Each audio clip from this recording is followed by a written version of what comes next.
Felder here on the 80s at 8. I always say that I love having guests on the show, and today we have a fantastic one. He's going to be performing at the Shooting Star Casino in Mahnomen, Minnesota, Friday, December 6th. You can look at how to get tickets on starcasino.com.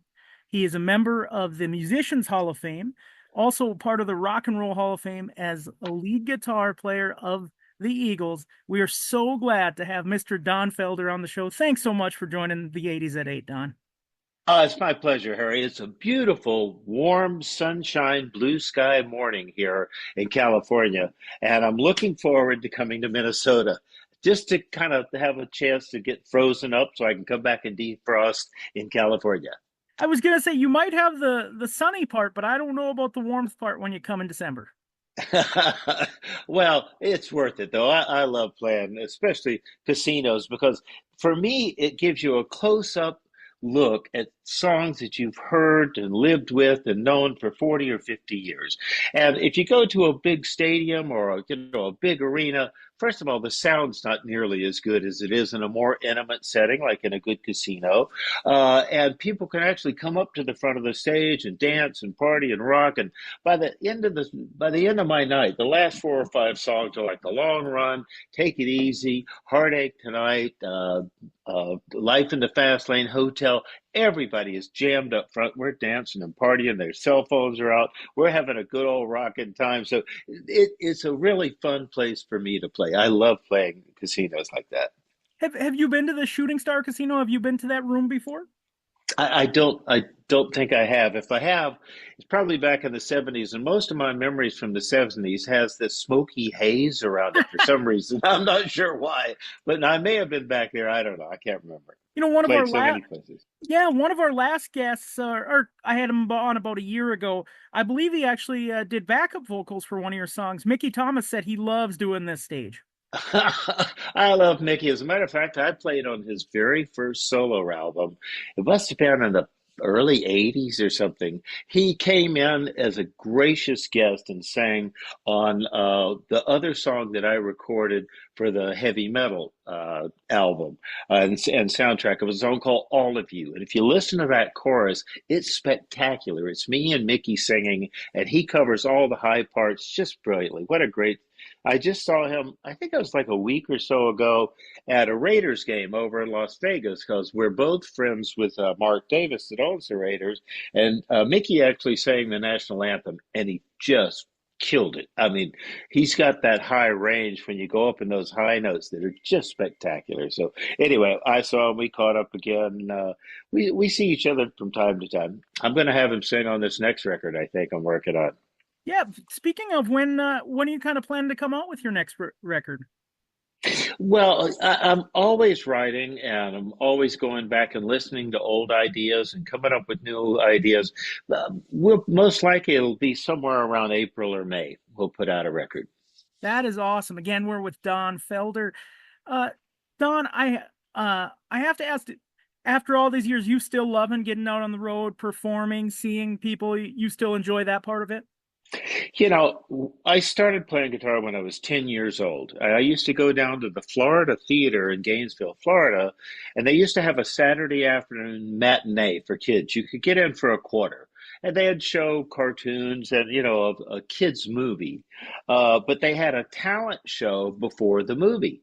So I was the only one that would ever show up for the talent show, and I'd get up on stage when the screen curtain was closed. You couldn't see the screen, and I'd play "Walk Don't Run" or "Perfidia" or some of the instrumental songs. At that in those early days, I wasn't singing, but I just loved the excitement of being up in front of a live audience and having people rocking. And I put my first band together with a guy named Stephen Stills when we were 14, and the band was called the Continentals, and I just loved playing. As a matter of fact, the reason I still go out and do it is number one, the band that I have is absolutely the star, top of the creme de la creme that you can get. I don't hire cheap musicians or bar players. These guys have impeccable credentials and resumes, like my bass player, a guy named Brett Simons. He toured and sang with a guy named Brian Wilson from the Beach Boys, and Brett sang all the high parts. He also was the lead singer and bass player in a little band for 3 years called Chicago. Wow. And he is just an absolute great player, great singer, great stage presence, and whatnot. I got a drummer who you may know his name. His name is Dax Nielsen. And he's the drummer in a band called Cheap Trick. So he's coming out to play with me on a few shows while Cheap Trick is out for the rest of the year. So I've got Dax coming in. Fantastic drummer, great guy, great singer.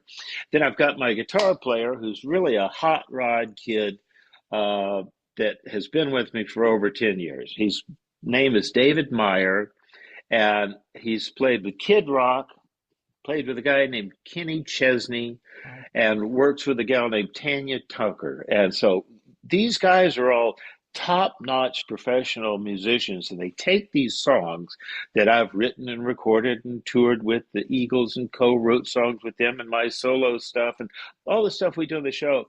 And they breathe an unbelievable, intense, great quality performance into all the vocals, all the music tracks. It's just phenomenal what these guys could do to these songs. I think everybody will be walking out of there going, "Wow, that was amazing." So I'm looking forward to it. We'll And be I'm there. Yeah, that's awesome. And I'm guessing it's a mix of your solo songs and some Eagles classics. Is that correct? That's correct. Yeah, I do some of my older solo stuff, like heavy metal. I do American rock and roll, which was on my last album. And I do a tribute to Stevie Ray Vaughan, which is Pride and Joy. It gives me a chance to just step out of playing exactly note for note the stuff that I did with the Eagles, and just play the blues and have fun. People love that, as a matter of fact. And I don't copy Stevie Ray. It's like a salute to him and his songwriting. I play his song the way I would play it. And so people love that. And then I do a bunch of songs, like I mentioned earlier, that I either toured with the band, recorded with the band, played with the band for 27 years. I was in the band with them. And a lot of people love the whole combination of the evening of not just solid wall to wall Eagles songs, but broken up with some solo stuff and a little tribute to Stevie and some other stuff along the way. That's awesome. Again, Don Felder, he will be playing the Shooting Star Casino Friday, December 6th, starcasino.com for more information. And now just a quick question. I got to ask you, you mentioned you grew up in Gainesville, Florida. What was in the water down there? I mean, you got you and Steven Stills, and it sounded like you grew up with, also played some stuff with the Allman Brothers and Tom Petty. What was all about the music scene in that area of Florida? We were highly competitive. We were always in battles of the bands against each other. And Dwayne taught me how to play slide, and I gave Petty some guitar and piano lessons. And Bernie Ledden replaced Stephen Stills when Stephen left California after graduating from high school. But we all went to the same high school. Well, not the Allman Brothers, but Petty, myself, Bernie, and Stephen were all in Gainesville High School at the same time. So we all had played together and worked together, but I have just a distinction honor of having lost three battles of the bands to the Allman Brothers. They were the best band in the entire South, as far as I was concerned. And it didn't matter what their name was, if it was the Allman Joys or the Spotlights or the Allman Brothers. Just the two brothers, Greg and Dwayne, were just the best musicians, singers, guitar players around. And so I don't know if it was something in the water or if it's something in what we were smoking back then that made us all so famous. I don't know. And then one quick question about the Eagles. To me, one just crazy thing about the Eagles is that you know they're a band that sings peaceful, easy feeling, but then they sing life in the fast lane. I mean, that is pretty crazy as far as the development of the sound, starting as a country rock band and then to kind of more of an AM rock band. What was it like to be part of that transition, Don? Well, my friend Bernie Ledden and I were in two bands together in high school. After Stephen Stills left, Bernie showed up in town and wound up working with me. Bernie didn't even own an electric guitar. He was playing five-string banjo, acoustic guitar, mandolin. I didn't own an acoustic guitar. I had a Les Paul and a Fender amp, and I was into playing rock and roll. So I went down and got a flat top acoustic guitar from the music store, and Bernie went down and got a Gretsch Chet Atkins or Tennessean guitar. And so we had two bands. We had one band that did all the shows for the fraternity parties and over in Daytona Beach in the summer that we were playing before. And then we had a bluegrass band where I played acoustic guitar, Bernie played five-string banjo, and we had this guy that worked for the Parks and Recreation Department down there, the game department in Florida, played mandolin. So we had a bluegrass band and a rock and roll band. We made a single down there that did really well in the Southeast. And finally, Bernie decided when he graduated, that he was going to move back to California, just like Steven. And so when I joined the band with the Eagles, I had already hung out with them, jammed with them, played backstage with them. My friend Bernie and I knew we could play bluegrass and or rock music together. But the main writers, Don Henley and Glenn Fry, wanted to shift the heading from more of that kind of country music more into rock and R&B and AM friendly stuff. So that's why I was brought into the band to kind of steer it more into a heavy rock and roll direction. And I brought in on the Border, and we played on the Border. We played on a couple of other tracks in there. Good Day in Hell, which was a slide guitar that they brought me in for.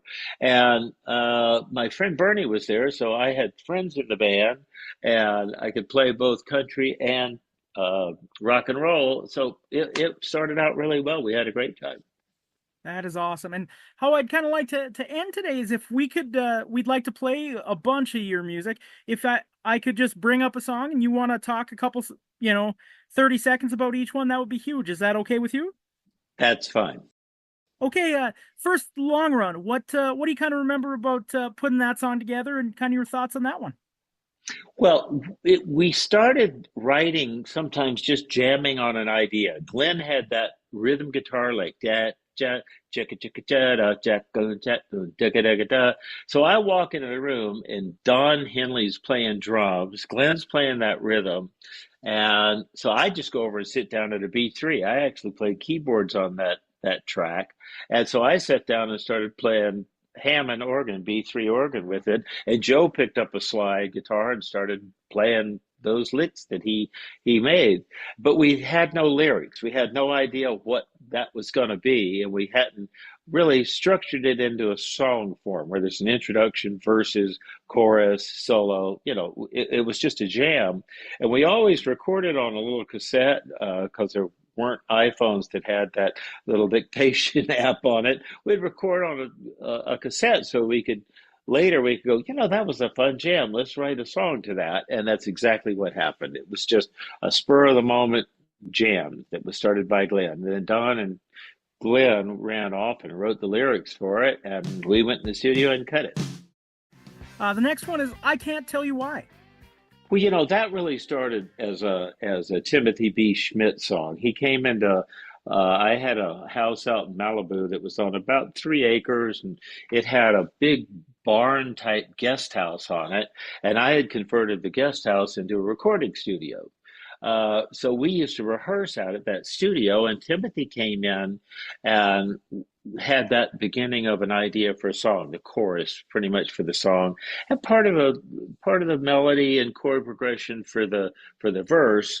And we just started jamming on that idea. And Glenn happened to be playing electric piano, and I was playing guitar, and Timothy picked up a bass and started playing with it. And we did the same thing. We sort of made a little two-track cassette recording of the idea, and then went back in later and filled in the blanks. Okay, what's the verse going to be, and where's the chorus, and how long of an intro does it need, and there's a long solo at the end. And so it was a way of writing together that was somewhat unusual, because we wouldn't have complete song ideas. We'd go in and actually finish putting stuff together in the studio, but we had the kernel of the concept. And a lot of times Don and Glenn wouldn't even have lyrics finished, so we'd go in and cut a basic track, and they would go home and listen to that track over and over and over and write lyrics to it. So it was an interesting way of writing, kind of bit by bit, rough idea on cassette to final master. Heartache Tonight. Actually, that has an interesting story to it that we were trying really hard to finish the long run album. And at that point, Glenn was only singing one song, which was Teenage Jail, which was not a AM hit kind of song. Mm-hmm. So we got very close. We had just a deadline to leave and go out on the road to tour on the long run tour and get this record finished. And Glenn just in the middle of the very last 3 or 4 weeks just had the pressure that he wasn't going to be on this record or on the radio. And so he got upset and left and flew back to Miami and back to LA from Miami, and we thought that he had just quit. But what he was just trying to get out of the pressure and relax a little bit. Yep. So we called up Bob Seger, and Bob had a great deal of Heartache Tonight written. And he and Glenn were friends from Detroit. Glenn used to play in his band. So he flew out to California, and he and Don and Glenn, and I don't know if JD Southern, maybe JD was a part of that too, had a writing session and finished that song in a day. And we flew back down to Miami, tracked it. Glenn sang it. It turned out to be one of the biggest hits on the album. Seven Bridges Road. That I think came about back in the 70s, and it was an idea to really feature an a cappella piece of music that the whole band could sing with no accompaniment. So the opening of it, we had a mic stand made that had 5 microphones on it. And we would I would stand opposite of Joe. We were on the outside, left and right. Then I think Don and Glenn were next in. And then Timothy B. Schmidt was at the back. I'm sorry, Randy Meisner was at the back. And so we all had a microphone of our own. And that mic stand would be put out, and we'd go up and just sing that a cappella. And then there were only 2 acoustic guitars on it. It was me and Joe. And I don't think there were drums or anything else when we did it originally. And it was just a showstopper because the vocals back in the 70s, we were 5 guys that could all write, sing, and play. And we didn't have 5 or 8 accompanying musicians. We didn't need it. We just went out and sang all those harmonies, played all those parts on the record, and could do it impeccably well.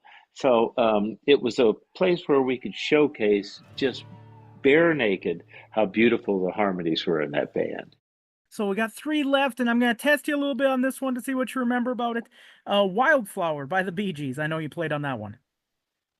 I was recording in Criteria Studios with the Eagles, and I think the Bee Gees were in one room, Clapton was in another, Chicago was down the hall. I think they had 5 or 6 bands going on at the same time, and every time you left the studio to go down the hall to use the bathroom, you'd bump into people. So I bumped into Albie Galutin, and he said, "You gotta come play on this record." So I went, "Okay." I walked in, and it was the Bee Gees. And I went, "Okay, this is going to be interesting." So Albie and I became very close friends, and I worked on a lot of records that Albie and Barry Gibb produced, Diana Ross records and Barbra Streisand records, a bunch of different records that Barry, who was a genius in my opinion, was able to write and conceive and produce with Albie Galutin.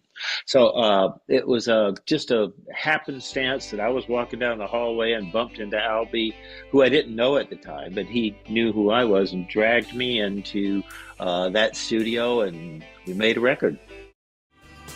Yeah, heavy metal. I love this song. To be honest with you, the essence of that track was a song that I wrote for the long run.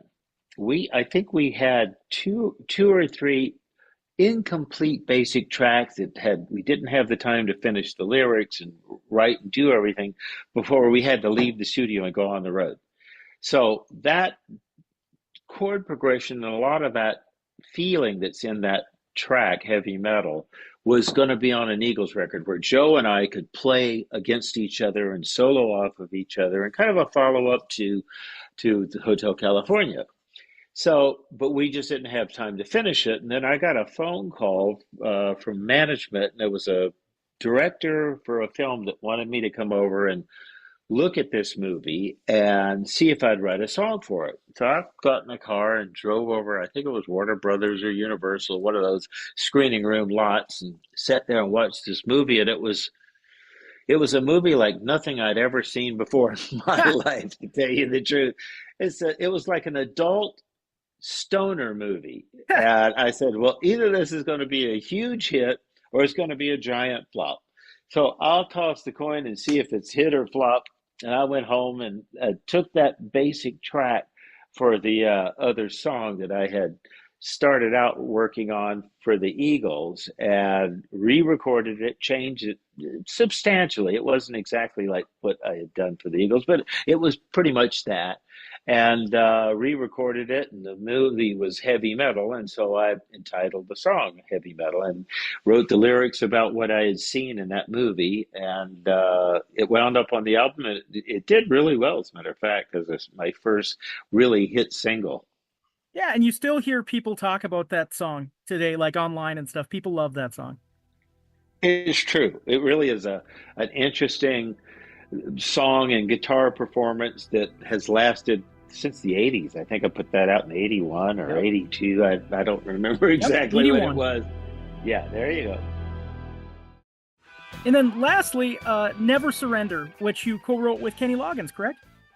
Yeah, Kenny and I have been friends since, gosh, the early 70s. And so I got an offer to write a song for a movie soundtrack. I was also doing movies of the weeks and scores for films and that sort of stuff, and really enjoying it. So I got an offer to write a song for this soundtrack.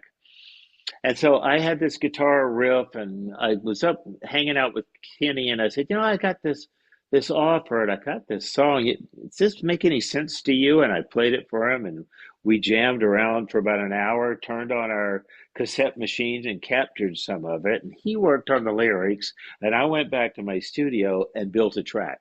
With musicians that came in, and Kenny came in and actually sang with me on it, the choruses and the harmonies and stuff. He's just a brilliant vocalist, great writer, and a really good friend. So we were able to work on something and turn out what I thought was a really interesting song. Don, thank you so much for coming on the show. And we can't wait until you come nearby, an hour away, to Shooting Star Casino, December 6th. Thank you so much for your time today. It's going to be an absolute rocking, memorable night that you will not want to miss. So I'll see you guys there. Bring your party shoes with you. Thanks so much.